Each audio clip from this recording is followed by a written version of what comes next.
Have you been getting enough sleep? Are you feeling overtired, grumpy, negative? I've got some advice for you. Hi, I'm Dr. Wendy Walsh for Local Now, and I'm here for you. So what is sleep debt? Well, sleep debt is essentially the number of hours that you should be sleeping minus the number of hours you actually are sleeping.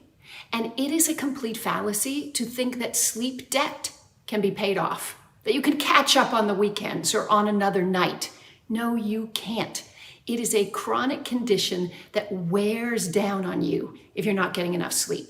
So how much is enough sleep? Well, for the average adult American, it's somewhere between 6.5 to 8.5 hours sleep every night. Men tend to require slightly less sleep than women. Women need a lot of sleep while they're in their reproductive years, and when they hit menopause, their sleep requirements go down a little bit. I've noticed that I used to be a 9-hour-a-night beauty sleeper when I was young, and now I'm like 7.5, so I feel the difference.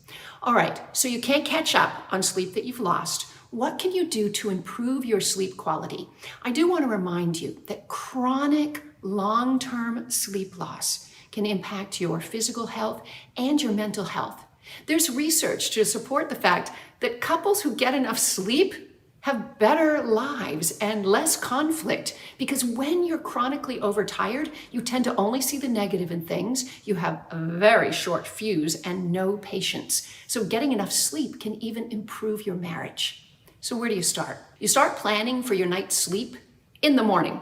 Yeah, you schedule what time you're going to bed. If you don't have the luxury of being able to sleep in, then you've got to go to bed earlier. And you've got to start the preparations at least an hour before you want to actually go to sleep. Now, what does that mean? First of all, during the day, you want to quit caffeine by 2 p.m. in the afternoon. And to get a really good quality sleep, don't drink alcohol in the evening. Here's the thing about alcohol. It feels like it relaxes you, and wine may make you feel sleepy, but it doesn't take you into the deepest, most refueling REM sleep. It brings you back up again after a couple hours. So let's try. No caffeine after 2 p.m., no alcohol in the evening. And here's the other big no. No screens for at least an hour before you want to go to sleep. That includes your Kindle, your iPhone, your television. Think about reading an old-fashioned book with a book light. That could help. But as soon as you have a backlit screen, your occipital lobe reads that like a rising sun in the morning, and it wakes up your brain. Okay, so no screens for an hour. What do you need to have to make you have a healthy, happy sleep? Well, a cool, dark, quiet room is very important.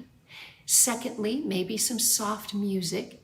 As far as taking any sleep supplements, the only thing I would recommend is magnesium, because it does help you naturally relax a little bit better. Also, keep a piece of paper and pen beside the bed, because when you're falling asleep and your brain gets aroused by all those to-dos, oh, I gotta remember this, I gotta remember that, you can simply turn and write a couple keywords there and put it there, out of your mind. And finally, stop and do some really deep breathing so that you can drift off to sleep in a relaxed way. Let your thoughts flow away. Look for muscle tightness all over your body and fall into a deep relaxation. People who get adequate sleep make it their mission to go to bed early, to go to bed without chemicals in their body, to limit their screen use, and if at all possible, to not do early morning alarms. If you're working from home, maybe you can structure your day to start a little later so you can get all the sleep you need to be efficient and productive during the day. I also have trouble going to sleep sometimes, partly because I'm a thinker and I'm always worried about things I must get done on my to-do list. So I have a few tips that have worked for me, and some of them have been proven in research to work for many of you. So let's start at the beginning. In order to get a good night's sleep, you have to plan it earlier in the day. That means set your alarm for the same time every morning. Even if you've been up till midnight, 1 in the morning, 2 in the morning, let that alarm go off at 7. A few nights into that, and your body and brain will get the message that we're getting up anyway, we might as well get to sleep. Secondly, create a worry compartment during the day. One hallmark of good mental health is being able to compartmentalize. That means putting certain attention or stressors into some pocket of your brain and letting the rest go.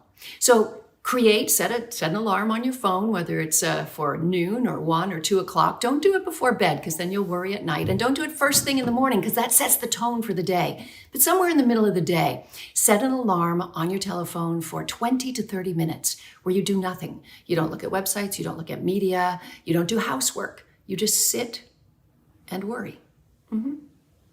Just think about the things on your to-do list, the stuff you need to get done. And when that timer goes off, stop worrying and stop thinking.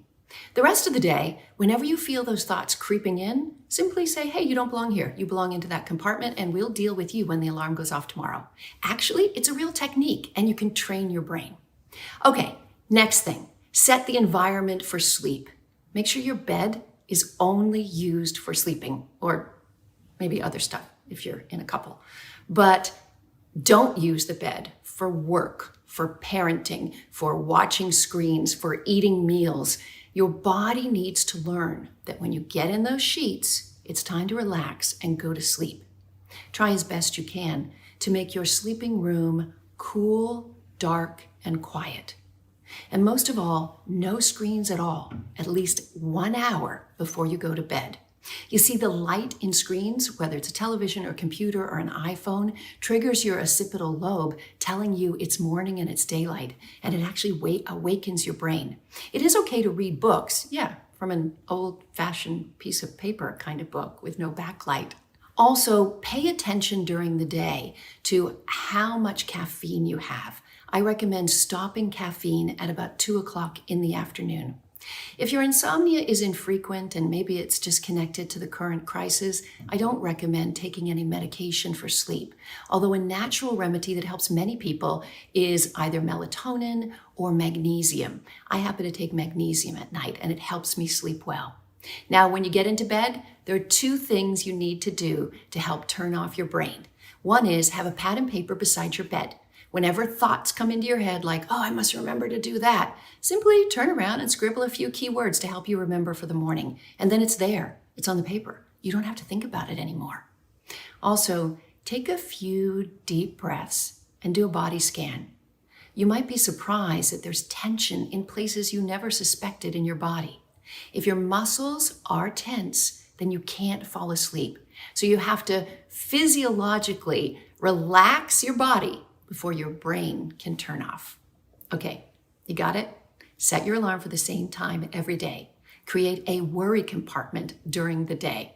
Make sure your sleeping environment is only used for sleep and keep a set sleep schedule. Stop caffeine earlier in the day. Oh, and I should add, alcohol doesn't help either. It may put you to sleep, but not into a deep sleep, and then it wakes you up again. And finally, just know that for many of us, this is temporary and you're not alone. Plenty of people are having trouble with insomnia. So I really encourage you to attend to it, understand that it may be a medical problem and a psychological problem, and that we can conquer this together. For Local Now, I'm Dr. Wendy Walsh. Thanks for watching. You can follow me anywhere on my social media. The handle is @Dr. Wendy Walsh. We'll see you next time.